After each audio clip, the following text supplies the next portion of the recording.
I didn't know Starbucks opened at 5:30 in the morning. I thought it opened at 6. We are on our way to Jamaica. Everybody knows by now. Amy and I, my father, my mother, Curtis, Mark. There's a number of us going to Jamaica today. Every year we try to get away, a group of friends and obviously family. Try to get away for a week. It's important, Dad's 98 years old now. And still jogging, Anthony. Can't be that old. Fast Still walk. jogging. Fast walk. Yeah. So we're off to some sun for a week. Last week would have been handy. It's supposed to be warm this week, but you know what? It's still fine. This is what I would call the pivotal point in the year for us. One of the pivotal points. There's many of them. Obviously, you have stakes season in June when the horses come, and sale season in the fall. But here we have our transition. Now our transition wasn't as seamless this year because about 2 or 3 weeks were lost that we didn't have that Meadowland sale, but we were able to pick up a couple of horses to maybe bolster the troops a little bit in Haunted House and JK Victory. Now Haunted House, the plan is to race him on Saturday, I believe. Harry's going to train him this week a little bit harder and race him on Saturday. I believe that's the plan. And JK Victory will be next week. I watched a number of our older horses that were on a tear late in the season last year come back in this week, so they won't be long for the track, maybe 4 weeks or so, and they're back going also. Our horses racing right now are doing pretty good. Looks like Money will continue on his trek forward. I mean, his scheduled race, his first scheduled stake is June. So as long as he's comfortable, as long as the class is filling also, and he is comfortable, then he can race for another 2-3 starts, and that may turn into next week he's turned out also. If we enter him for Monday and the class doesn't fill, we'll probably just take the time and turn him out for a little bit right now rather than continue to roll the dice and double down that we're going to get a start. Now, a great question asked by a couple of our clients last week was, well, we're getting these horses ready. Are there any guarantees that their classes will fill? That you guys are learning. That is an added wrinkle to our issues at the stable. Is the fact that classes aren't filling. And it's not that they're just not filling everywhere. They're not filling anywhere. It's tough to find claimers anywhere right now. I told everybody, LD Patrick, go race in the 12. There isn't a 12. There's an optional claimer in the bottom class. So I guess I had told Tim I'm going to ship him over there, and I want to race him when I get home. So he'll have him over there. Maybe he'll hang out at Northfield for a week or so. And I don't think he'll get around Northfield, but ask Jason. Maybe he'll train him Friday and see. Maybe he will. I don't know. Procrastinator a little flat on Saturday night, and I told Harry, I said, I sent him a message. I said Cintra can probably get a few weeks off right now, especially since we don't know what classes are filling, and I don't think he's as good and as effective with the corks on. So we're going to turn him out for a few weeks. But Procrastinator, disappointing to see him finish 9th and not race as well as he did his first start. But we do have pass forward for Procrastinator also. He can win the condition claimer and hang out there for a while or forever if he wants to. We do have, as I said, paths forward for a horse like Procrastinator. A little disappointing, but the same token, if he can't do in the class he's doing, then we'll find a softer one for him. Many of our 3-year-olds are getting ready right now. Horn Player is closer. I don't want them ready too early. We could have had a couple of them ready right now. We don't want them ready too early. We're going to focus on getting World for 2 ready. His I guess, schooling is imminent. More Than You Know has a series coming up. So does Sister Solange, both in Ohio and Pennsylvania. Both or each, wherever we decide to go with them. And a number of other horses are getting ready also. So it won't be long now, guys. We're going to have all of our big guns back, all of our sophomores knocking on the door of racing, and our 2-year-olds hopefully will continue to train great. I've been so impressed with the way they've gone. And the most impressive thing to me, as much as I love watching and talking about the babies, is the way their staff has handled it. Our guys in Ohio have done a great job. Jason McGinnis has taken on a big big load over in Ohio, taking care of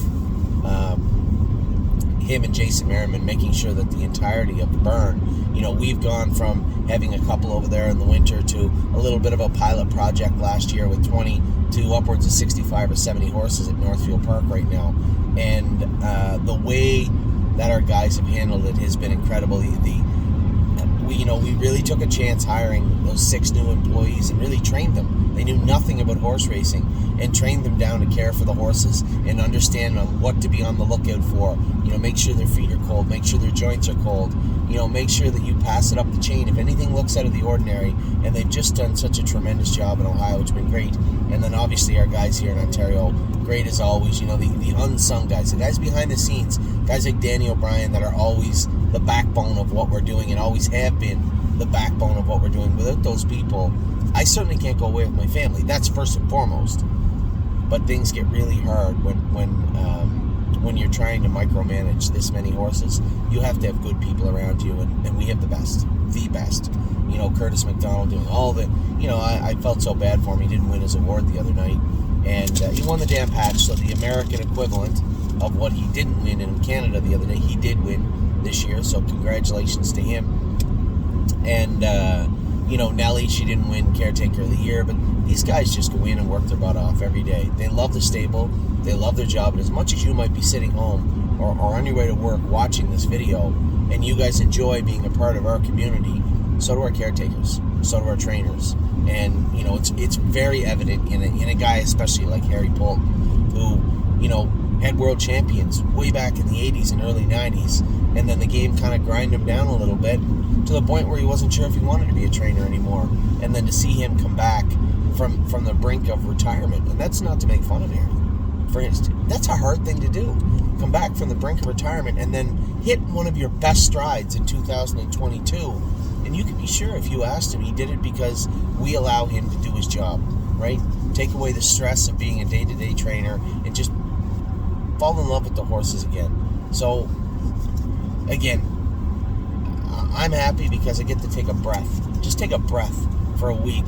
But during that breath, I'm still going to be focused on what is coming up in March, April, May, June, July, and so on. The cool part, now the added part to this, is that actually Scott Zeron and Megan Scran are coming their way right now. My brother Mark and Megan and Scotty and Aaliyah left Sunday. They're in Jamaica right now. So I get to sit down and have a good conversation and map out the summer, because keep in mind, Mark is going to be training this year, which means he wants to have a few horses, and Megan is going to have a bulk of her and Scotty are going to have a big chunk of our East Coast horses. Think about all the horses we have in New Jersey, Pennsylvania. I think this is the year we're going to work it out. Tim Twaddle has been an absolute asset for us at the Meadows and racing around. Well, last year we did it a bit where we sent the horses to Megan and she raced them here and there. I don't know how many she can take, but between Tim Twaddle, my brother Mark, and Megan Scran, we should be able to sew up our East Coast operations and stakes this season, I would hope.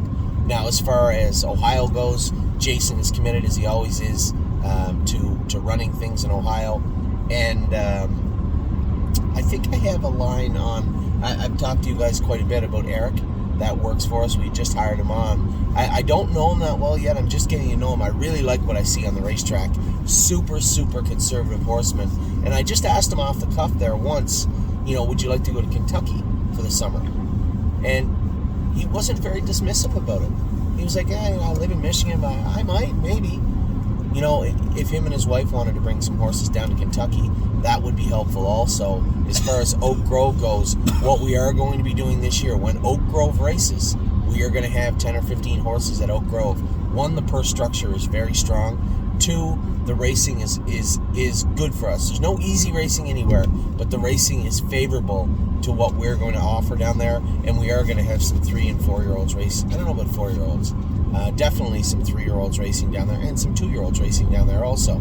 So to have a guy that has seen all these Kentucky-bred 2-year-olds trained down in our barn and be a part of them training down, and then have that man on site in Kentucky would definitely be a feather in our cap also. So that's something I'm working on. I know Dominic had talked last year about potentially moving to Kentucky or somewhere for us for the summer. I don't know if he's quite ready to do that yet. He too has a family and children. But I know that Eric and his wife at Northfield Park right now, and if they want to do it in Kentucky, I'll tell you what, I think, again, that would be a feather in our cap. So you guys can see the here and now when we're starting to move things around, and as we move them around right in front of you in real time, you see that. But I'm left also trying to plan way ahead. So talking to my brother Mark, talking to Scotty and Megan, in Jamaica about what we're going to do for the 2023 season. And then also trying to plan what Kentucky is going to look like, what Ohio is going to look like, and Ontario too.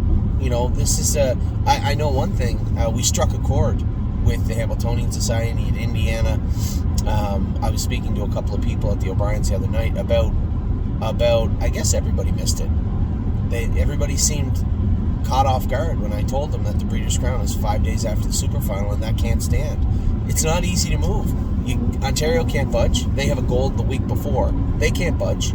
So you're left saying to Indiana, well, your plans, you have to change them. It's hard for them to do that also. And there's a lot of very slow mechanisms in place and not a lot of time to get this changed. So hopefully by the first of this week, there'll be an announcement made where even if they give us a 1-day reprieve, 6 days is agreeable, I suppose, given the circumstances. It's not even really acceptable, but agreeable. And again, we're trying to project how good our horses are. I believe Hallie in the Clouds has looked as good as any horse we've ever had. Her work ethic is good. Her attitude is good. Her ability is obvious. So I don't see any reason why she can't get to her top level. Does that stop somewhere below Breeders' Crown material? Yeah, it absolutely could. That's the cream of the crop. That's supposed to be the crown jewel of horse racing in any calendar year. So yeah, it could stop there. I don't know.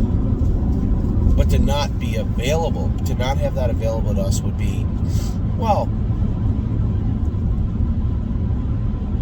problematic for the breeders of Ontario, for sure. Problematic for the stakeholders in Ontario Brides, like us. So, my hope is they can get that fixed up. So as I drive closer to the airport, I just wanted to make sure that I put everything on the table for everybody. What's ahead for us? Yeah, there was a gap. There was a void this year, and I have to believe that was unavoidable. I can't plan and replan for everything. The Meadowland sale was going to be, between that and online platforms, it was going to be our place to buy a couple of horses that were going to be, as I've said time and time again, immediate impacts in the stable. Took us a couple of weeks longer, but I think we got them with Hunted House and with JK Victory. We'll see how that plays out over the next the storyline at the stable over the next month or so. But for now, focused on getting our horses back going, maximizing our horses' ability and racing in the places they're doing that right now. So there are going to be some movements again this week, some changes. Although Eldis Patrick, he's on a super short leash. I hate to say that, but he is. He's going to get one more kick at the cat, so to speak. We're going to send him over to the meadow, see if we can't get him back on track. Procrastinator will move into the condition claimer level for a little while as we get him hopefully back running in the front direction, in the proper direction. And a number of other horses. Just super excited to see. It doesn't take a lot for me to get really excited. And Sister Solange's training mile the other day was uplifting, to say the least. So interested to see what she's going to do when she gets to the track also. So there is a lot going on at the stable. Even though we're not racing as much as we were in the summer and in the fall, a lot is on the way. So I hope you guys had a great weekend. It looks like there's going to be some favorable weather ahead for us in Ontario anyway. Definitely for me. But for everybody in Ontario and the States, it looks like it's going to be a decent week weather-wise. Interested to see how the horses train on Wednesday, train back on Saturday. And even though I am gone away, I am going to be making some videos for everybody in the third person. I may not see them with my own eyes, but I'll be talking to James, Jason, Danny, Mario, everybody that's going to be going with these horses just to see, okay, do we have any issues? And if not, how did everybody look? So that's where we're at.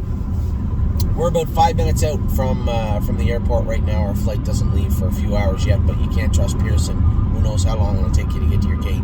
So we'll unload, get in the airport, and get gone for a week. But although I am away, I'm never really away. I'm always going to be an email away or a text away. Don't feel bad or don't hesitate if you need to know something. Maybe a little slower getting back to you, but I will get back to you. So with that, I'll let you go. I hope you guys have a great week. Take care.